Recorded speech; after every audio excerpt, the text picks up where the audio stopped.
오늘 말씀은 계시록 2장 1절에서 7절입니다.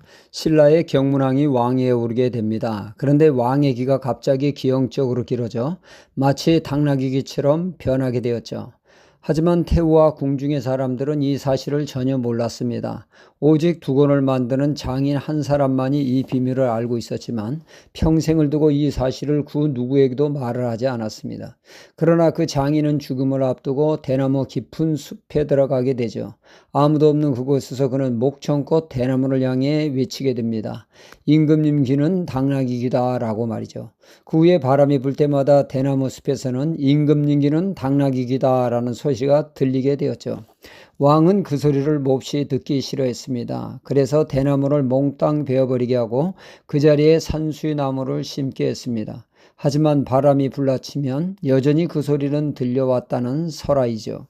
우리의 신체 기능이 잘 작동해야 건강한 삶을 살게 됩니다. 특히 귀 건강은 중요하죠. 예전에 이러한 일이 있었습니다. 철길 건널목에서 귀머거리 되신 분이 기차의 경적 소리를 듣지 못해 철도 건널목에서 참변을 당했다는 것입니다. 들어야 할 소리를 듣지 못함으로 귀중한 생명을 잃게 되었던 것이죠. 우리의 귀 건강, 특별히 나이 드신 분들은 청력을 유지하는 게 중요하다고 합니다. 청력이 떨어져 들어야 될 것을 듣지 못하고 이를 방치하게 되면 이는 단순히 청력 문제로 끝나는 것이 아니라 뇌에 심각한 영향을 끼쳐 치매를 불러오게 된다고 합니다. 그래서 청력이 떨어진 사람은 반드시 보청기를 사용하여 청력을 회복시켜야 뇌가 정상적으로 작동할 수 있게 된다는 얘기죠. 이렇듯 우리의 육신의 기도 정상적으로 작동을 해야 정상적인 일상이 가능하게 되어집니다. 오늘 말씀 7절에 주님은 귀 있는 자는 성령이 교회들에게 하시는 말씀을 들을지어다 말씀하십니다.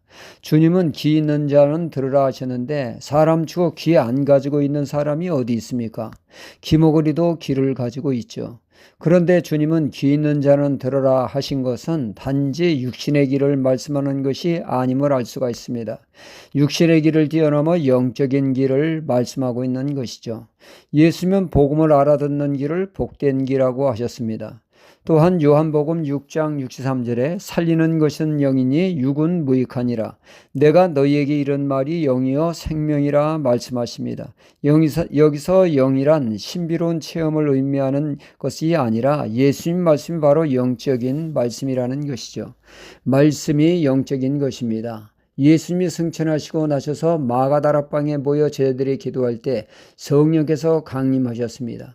성령님은 예수님의 영으로 요한복음 14장 26절에 보혜사 곧 아버지께서 내 이름으로 보내실 성령 그가 너희에게 모든 것을 가르치시고 내가 너희에게 말한 모든 것을 생각나게 하시리라 말씀하셨습니다. 성령께서 예수님의 말씀하신 것을 생각나게 하시고 깨닫게 하신다는 말씀이죠. 주님은 바로 이 성령께서 들려주시는 주님의 말씀을 듣는 영적인 귀를 가지고 있으라는 말씀이죠.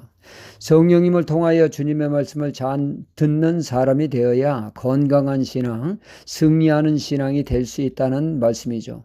오늘 말씀의 에베소 교회는 바울 사도가 3차 전도 여행 시 2년 3개월 동안 강론한 곳이기도 하고 브리스길라와 아굴라 부부에 의해 세워졌던 교회죠.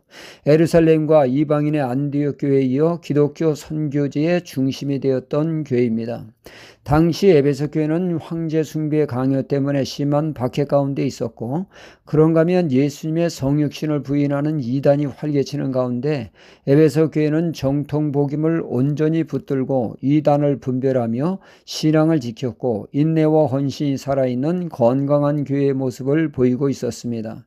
그러나 내부적으로는 심각한 문제를 가지고 있었죠.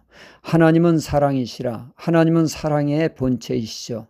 사랑을 가장 귀히 여기시는데 에베소 교회는 쉽지 않은 세파를 헤쳐나가다 보니 어느덧 가장 중요한 사랑을 잃어버리게 되었던 것입니다.